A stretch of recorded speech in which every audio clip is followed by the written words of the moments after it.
तर हाय, नमस्कार मंडळी. स्वागत आहे तुमचं माझ्या चॅनलमध्ये. तर आज काय हा विषय असणार आहे. तर आज विषय असणार आहे कसे असावेत बहीण भाऊ. तर कसे असावेत बहीण भाऊ.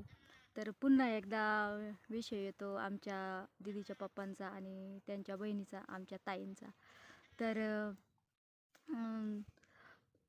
मी मागच्या पण व्हिडिओमध्ये सांगितलं आणि आत्तासुद्धा सांगते, जी माणसं कौतुकास पात्र आहे त्यांचं कौतुक झालंच पाहिजे. आणि कौतुक करण्यासारखं काही नाही, जगाची रीतच आहे आणि असलीच पाहिजे. तर कसे आहेत आमचे दीदीचे पप्पा आणि दीदीच्या आत्याबाई. तर हे बहीण भावांचं प्रेम आणि नातं कसं आहे हे मी तुम्हाला सांगण्याचा प्रयत्न करणार आहे.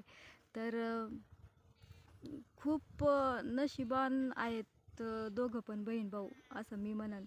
तर खूप एकमेकांवर प्रेम करतात. आमच्या ताईसुद्धा त्यांच्या भावावर तितकंच प्रेम करतात आणि हे सुद्धा त्यांच्या बहिणीवर तितकंच प्रेम करतात. खूप आनंदाची आणि अभिमानाची बाब आहे ही. तर सांगते मी तुम्हाला. तर इतकं प्रेम म्हणजे दाखवणारं प्रेम ते कधीच करत नाहीत. का दाखवलं, जगाला दाखवायचं किंवा दुसऱ्याला दाखवायचं, हे प्रेम ते कधीच करत नाहीत. त्यांच्या मनामध्ये, अंतःकरणामधून म्हणजे आपल्याला जाणवतं की यांचं एकमेकांवर किती प्रेम आहे ते. तर तसंच विषय आहे. सुखामध्ये तर प्रत्येकजण साथ देतो, पण दुःखामध्ये सुद्धा साथ दिली पाहिजे. आणि प्रत्येक भावाचं ते कर्तव्य आहे किंवा आणि बहिणीचं सुद्धा कर्तव्य आहे.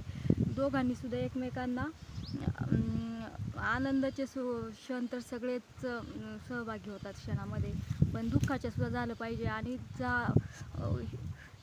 होतात सहभागी हे दोघं बहीण भाऊ. मी बाकीचं जास्त कोणाचं सांगणार नाही, पण इतका त्यांचा जीव आहे एकमेकांवर. मला तर खूप भारी वाटतं यांचं. मी सांगते ना, मी तर माझ्या मुलांना सांगत असते, शिका पप्पाकडून, शिका काहीतरी.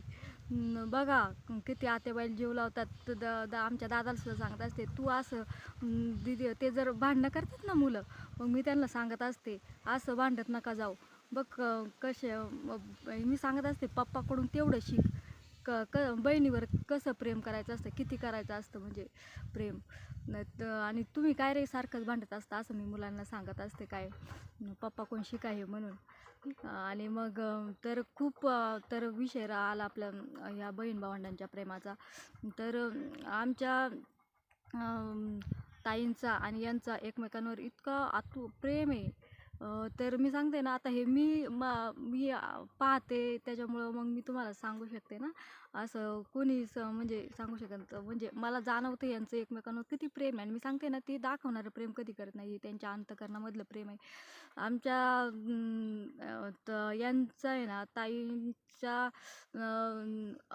सुखादुःखा म्हणजे इतका म्हणजे थोडाफार चढ उतार माणसाच्या जीवनामध्ये चालू असतात.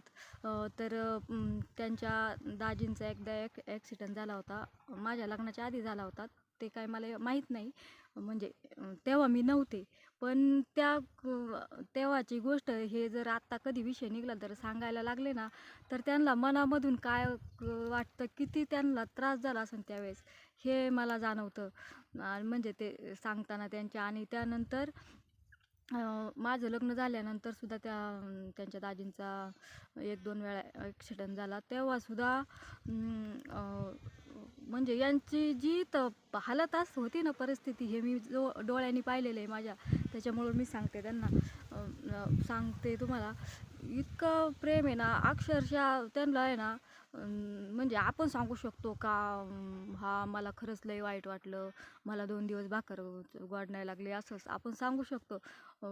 पण त्यांची जी परिस्थिती होती ना, मी ते सांगते तुम्हाला. त्यांना आहे ना, जसं काय आपण म्हणतो ना, याचं चितकुडं हरवलंय का गठुडं हरवलंय, इतकी काळजी. म्हणजे ना, अजिबात त्यांचं आहे ना, कुठल्याच घरी तर जरी असले ना, आता ते समजा हॉस्पिटलमध्ये होते किंवा हॉस्पिटलमधून घरी नेल्यानंतर सुद्धा त्यांचं आहे ना, इकडं चितच नव्हतं असं कोणत्या गोष्टीवर लागत.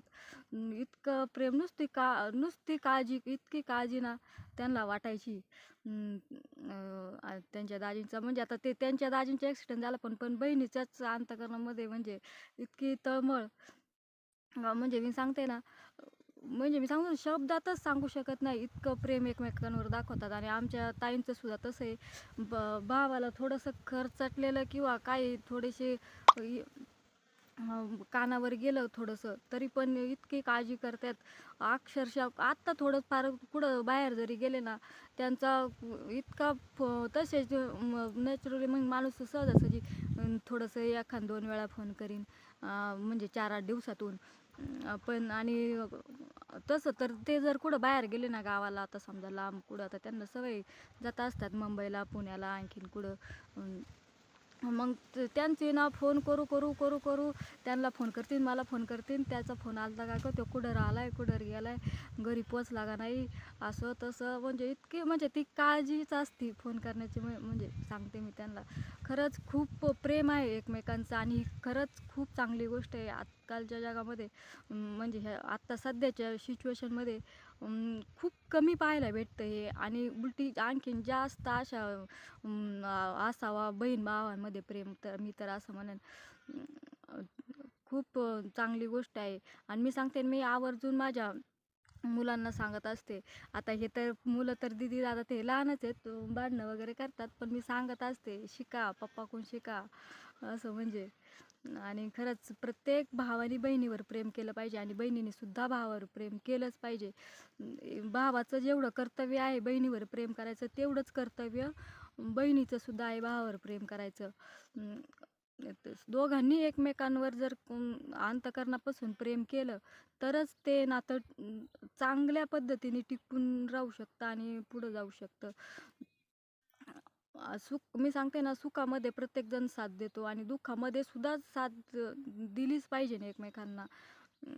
हे रक्ताची नाती आहेत, आणि ही पुढं म्हणजे ती आणखीन टिकून राहिली पाहिजे, असं मला वाटतं. तर सांगण्याचा विषय झाला तर आमच्या ताईचा, यांचा झाला, मुलांचा झाला. आता ती लहानच आहे, पण आणि आपण त्यांना सांगू, त्यांच्या कानावर घालू का तुम्ही असं करा, हे तुमचं चुकतंय, तुम्ही आता लहान आहेत, ती भांडणं वगैरे करतात. आणि तसं खूप प्रेम आहे एकमेकांमध्ये, दिदीचं आणि दादाचं, असं नाही की. पण मी सांगत असते त्यांना, तरी पण आपण त्यांना त्या गोष्टीची जाणीव करून दिली पाहिजे, की तुम्ही असं भांडणं केली तर करू नका. हे बघा, आत्या आणि पप्पा ते कधी भांडत नाही किंवा एकमेकांवर कधी रागवत नाही, रुसवत नाहीत.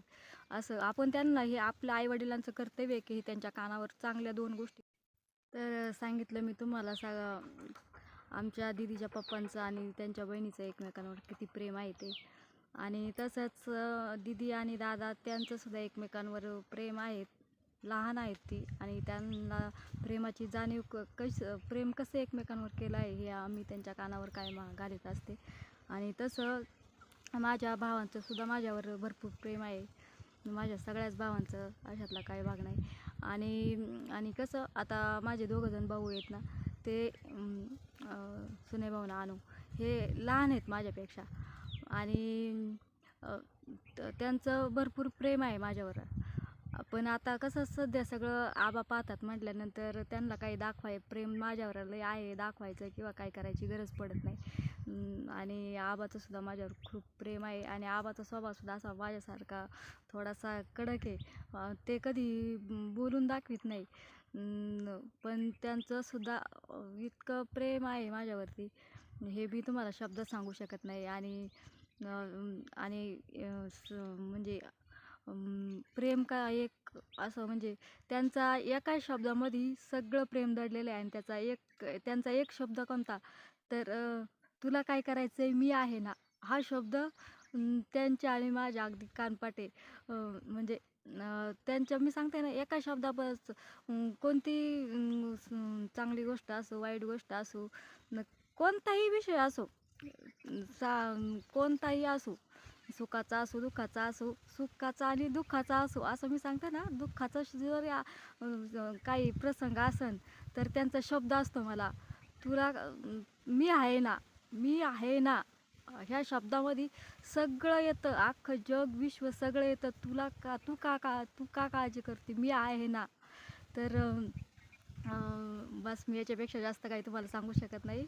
तर मी सांगते ना, आणि ही आबा जेवढं माझ्यावर प्रेम आणि जेवढी काळजी आहे, तेवढंच माझे भाऊसुद्धा माझी काळजी करतील, किंवा ते सुद्धा माझ्यावर तितकंच प्रेम करतील याची मला खात्री आहे.